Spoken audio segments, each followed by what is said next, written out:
Beneath the shadows, a storm takes form, a quiet rage, a brewing norm. In whispered cries and muffled tears, a child's innocence disappears. The home, once sacred, becomes a cage, a battlefield of broken rage. Hands meant to guide, to nurture, to care, leave wounds and scars that linger there. The echoes rise. Though silence reigns, a burdened heart endures the pain.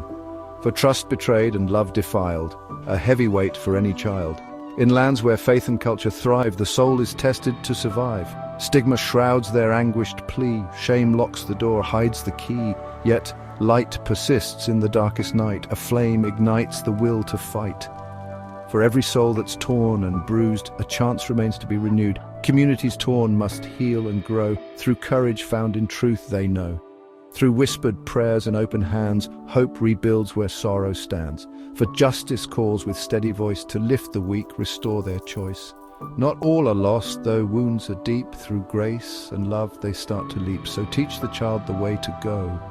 Through kindness, warmth and seeds we sow. For every child deserves a chance to dream, to laugh, to love, to dance. The storm will pass, though scars remain. The sun will rise to end the rain. In healing's arms new strength is born, for light can pierce the fiercest storm.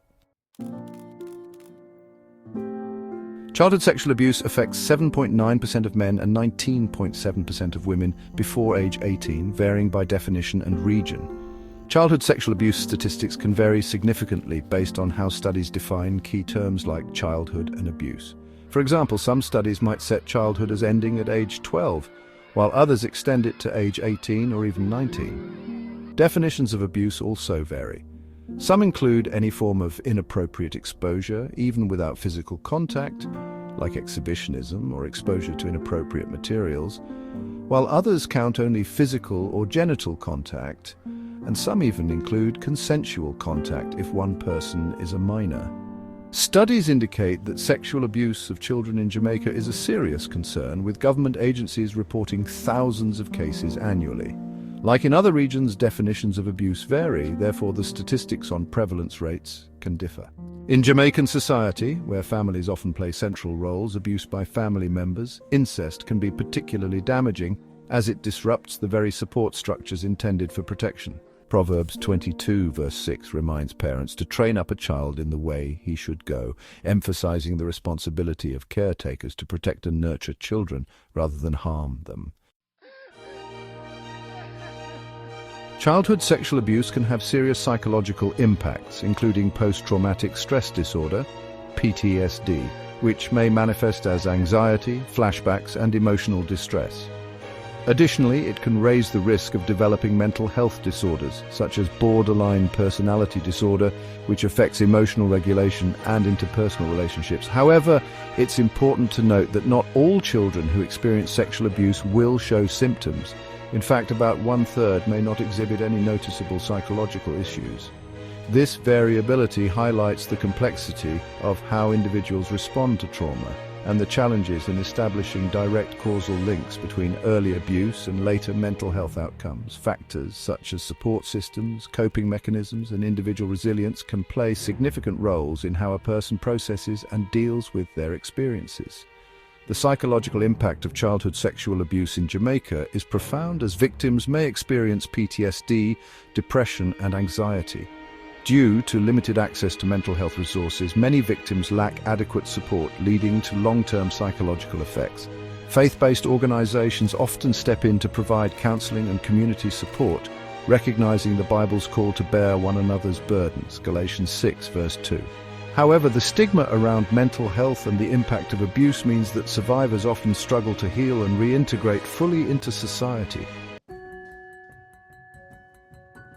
High-profile criminal trials have highlighted the uncertainty surrounding certain types of abuse claims. In cases involving children, especially in daycare settings, accusations of abuse sometimes include unusual or hard-to-believe details. This has led experts to question how reliable young children's testimonies are, as children may be more suggestible or influenced by others' suggestions. In other cases, adults have claimed to recover memories of childhood abuse later in life, often during therapy. These recovered memories are controversial because it's unclear if the memories were truly repressed or if they may have been influenced by the therapy itself. This controversy is significant because while some believe that repressed memories are real and common, others argue that they may not be reliable, making it difficult to assess the accuracy of these claims in court. The recovered memory debate is about whether people can completely forget traumatic events, like abuse, and then accurately recall them years later, often during therapy. In some cases, individuals claim to suddenly remember past traumatic events, as in Eileen Franklin's case, where she testified about a childhood murder she had forgotten, leading to her father's conviction, which was later overturned. Patricia Burgess's case involved her psychiatrists allegedly planting false memories, leading her to believe she was part of a cult, and abused others, for which she won a lawsuit. The American Psychological Association has reviewed this issue extensively but couldn't reach a consensus, reflecting the complexity and intensity of the debate. While some therapists support the validity of repressed memories, others caution against accepting them at face value due to the risk of false memories. Interestingly, accusations based on recovered memories peaked in the early 1990s and have since declined, possibly due to increased awareness of these controversies. Rape involves sexual activity that occurs through actual or threatened coercion, often legally defined as forced intercourse or penetration. Statutory rape refers to sexual activity with individuals below the age of consent, regardless of their consent. Predominantly, rape is a crime committed by men against women, though it can also occur among men in prison settings. Forced sexual acts are observed in many animal species as a reproductive strategy and have been present in human societies throughout history, particularly during and after wars, when it can escalate due to perceived lack of consequences and as an expression of hostility. The statistics on rape prevalence illustrate a troubling reality regarding sexual violence, particularly against women. Here's a deeper breakdown of the data. 1 in 3 women. The estimate that 1 in 3 women may experience rape or attempted rape highlights the widespread nature of this issue. This statistic is often derived from surveys and research studies that assess women's experiences with sexual violence throughout their lives. It indicates that sexual violence is not an isolated problem, but rather a significant public health and social issue that affects a substantial portion of the female population. Marital rape.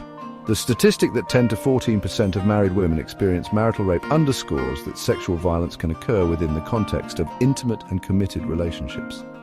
This highlights the importance of recognizing that consent is essential in all sexual encounters, regardless of marital status. Decreased rates since the late 1970s. The decline in overall rates of rape and sexual violence since the late 1970s can be attributed to several factors. Increased awareness. This has helped to challenge societal norms that previously minimized or ignored the issue. Legal changes. These changes create a more supportive environment for victims to report incidents and seek justice. Support systems. These services have made it easier for victims to come forward and report their experiences. Cultural shifts. There is a growing recognition that sexual violence is unacceptable and must be addressed. Rape is also a pressing issue in Jamaica, with statistics indicating high rates of sexual violence, especially against women and girls. The Sexual Offences Act in Jamaica has strengthened legal definitions and criminal penalties for rape, including recognizing marital rape as a crime. However, underreporting remains common due to fear of stigma and victim blaming. Programs promoting awareness and respect are crucial, reflecting the biblical principle of respecting all individuals as created in God's image, as stated in Genesis chapter 1, verse 27. The understanding of rape as a violent act deeply intertwined with power dynamics is fundamental to addressing the complexities of sexual violence. However, the motivations behind rape can vary significantly, leading to different classifications of rapists based on their motives, such as 1. Violence and power dynamics. Power as a central element. The perpetrator seeks to assert control, making the victim feel powerless and vulnerable. Cultural and societal influences. This cultural backdrop informs both the attitudes of potential perpetrators and the reactions of society toward victims. 2. Sexual motivation. The role of sexual desire. For some offenders, the sexual aspect is intertwined with their desire to dominate, but it can also stand alone as a driving force behind the act. Younger victims, offenders, may seek out vulnerable individuals due to their perceived lack of agency or ability to resist, which can amplify the sexual desire component of their motivation. 3. Classifications of rapists. The varied motivations behind rape lead to different classifications of rapists. Understanding these classifications can help in prevention, intervention, and treatment efforts. Power-assertive rapists. Their motivations are often rooted in a need to dominate, and sexual gratification is secondary to the act of violence itself. Power reassurance rapists. They may not be as violent as power-assertive rapists, but still use sexual violence as a means of asserting dominance. Anger rapists. Their attacks can be more violent and aggressive. Sadistic rapists. This classification includes individuals who may have a paraphilic interest in inflicting harm as part of the sexual act. Opportunistic rapists. Their motivations may blend sexual desire with opportunistic behavior. 4. Implications for prevention and intervention. Understanding the varied motivations behind rape is crucial for developing effective prevention and intervention strategies. Programs that address the underlying issues of power dynamics, sexual aggression, and social attitudes toward consent can contribute to reducing incidents of sexual violence. Furthermore, tailored therapeutic approaches for different classifications of rapists can help address the specific factors driving their behavior, potentially reducing recidivism rates. By recognizing that rape can stem from a complex interplay of power and sexual motivation, society can work toward more nuanced approaches to education, prevention, and treatment that address both the acts of violence and the motivations behind them. Stranger rape refers to sexual assault perpetrated by an unknown individual against a victim who is typically unfamiliar with the offender. This type of rape often involves a range of complexities that influence both the experience of the victim and societal perceptions surrounding the crime. Here's a detailed explanation of the various aspects involved. 1. Premeditation. Planning and intent. This can involve stalking the victim, choosing specific locations, and preparing for the assault. Such planning indicates a deliberate choice to commit the crime, often reflecting deeper psychological issues within the offender. Target selection. This calculated approach can heighten the victim's sense of helplessness during the assault. 2. Urban settings. Environment factors. In densely populated environments, potential offenders may feel a sense of reduced accountability, believing they are less likely to be caught. Accessibility. Urban settings may provide numerous secluded locations, for example, alleyways or parking garages, where assaults can occur without immediate witnesses, making these areas attractive for offenders seeking to commit such crimes. 3. Known victims. Acquaintance rape misconceptions. This can lead to confusion about the nature of the relationship and complicate perceptions of blame, trust, and vulnerability. Victims may feel more vulnerable if they believe they are safe in a familiar environment or with someone they know, which can be exploited by offenders. 4. Psychological trauma. Severe impact. The unpredictability and violence of the attack can leave lasting emotional scars, impacting their mental health and relationships. Fear and mistrust. The violation of personal safety can lead to a pervasive fear of future assaults and a general mistrust of others, which may further exacerbate feelings of isolation and anxiety. 5. Societal misconceptions. Victim blaming. These beliefs can perpetuate stigma and prevent victims from seeking help or reporting the crime. Culpability myth. Society often holds misguided views that suggest victims could have prevented the assault through different choices, which disregards the responsibility of the perpetrator. 6. Protections like rape shield laws. Legal protections. These laws aim to ensure that the focus remains on the assault itself rather than the victim's behavior or past, fostering a more supportive legal environment for survivors. Importance of legal support. Such protections are essential for encouraging victims to come forward and report the crime, knowing they will not face re-victimization through the legal process. Stranger rape in Jamaica often happens in urban centers where anonymity and opportunity allow offenders to act with less fear of being caught. Victims, particularly women, face significant trauma and may experience stigmatization from society. The Bible calls for communities to provide support and comfort to those who suffer, as stated in Romans 12:15, urging society to rally around victims rather than shaming them. Sex offenders generally show lower recidivism rates compared to those who commit other crimes, although individuals with deviant sexual preferences or who have committed particularly violent offenses tend to re-offend at higher rates. In Jamaica, recidivism in sex offenses is a concern as community and systemic support for rehabilitation is often limited. High-profile cases can also lead to community backlash, which may hinder reintegration efforts. From a biblical perspective, there is an emphasis on justice, accountability, and the possibility of repentance. The Bible encourages redemption and transformation, urging individuals to turn away from harmful behaviors and pursue healing and change. The Jamaican justice system in addressing recidivism can draw upon principles of accountability while also encouraging rehabilitative programs that align with the goal of transformation and community reintegration. Psychotherapy for sex offenders focuses on changing harmful patterns and teaching healthy ways of relating to others. Cognitive behavioral therapy, or CBT, is widely used to help offenders recognize and change deviant arousal patterns and develop better social skills. Tailored programs are particularly beneficial for non-pedophilic offenders as they address the specific triggers and psychological factors that lead to offending. In our country, psychotherapy is not always accessible, especially for marginalized or under-resourced individuals. However, faith-based programs can be integrated to help address behavioral issues and support mental health.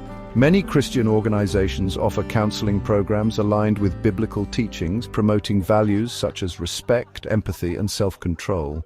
These approaches, which emphasize compassion and personal growth, are valuable in addressing the complex needs of offenders. Some biological treatments for sex offenders, like selective serotonin reuptake inhibitors or SSRIs, are used to reduce paraphilic behaviors, which include intense and atypical sexual urges. SSRIs, commonly used to treat depression and anxiety, may help lower sexual urges by influencing brain chemistry. For more severe cases, surgical castration or removal of the testes has been shown to drastically lower recidivism rates, with studies indicating a drop to below 3% for reoffending. However, this is an extreme and controversial option, raising ethical concerns about autonomy, consent, and the nature of punishment. Combining psychological therapies like CBT with biological interventions such as hormone therapy has shown potential but remains largely unexplored due to limited controlled studies. Effective sex offender treatment requires a nuanced approach, as each offender's psychological and biological needs can vary widely.